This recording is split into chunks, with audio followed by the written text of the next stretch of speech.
যারা এই কাকদ্বীপকে নিয়ে কাকদ্বীপে মা কালীর আর মাথা কেটে নিয়ে পালিয়ে গেছে বলে আর আন্দোলন করছেন, রাস্তায় নেমে যাচ্ছেন, ডেপুটেশন দিচ্ছেন, আপনারা কি জানেন সেই মা কালীর হাতে যে খড়গ আছে সেই খড়গটা মা কালীর হাতে কিন্তু মানাচ্ছে না। এই খড়গ কার হাতে মানায় জানেন?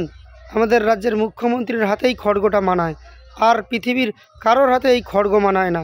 সে দেবী কালী হতে পারে আর যে হতে পারে, কালীর থেকেও বড় কেউ আছে, সে হচ্ছে আমাদের রাজ্যের মুখ্যমন্ত্রী, যার হাতে এই খড়গটা মানায়।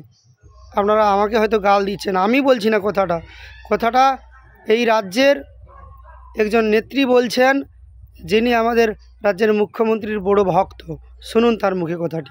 খড়গ তো একজনের হাতেই রয়েছে, যিনি আমাদের মাননীয় মুখ্যমন্ত্রী, তার হাতেই খড়গ মানায়, আর কারোর হাতে তো খড়গ মানায় না।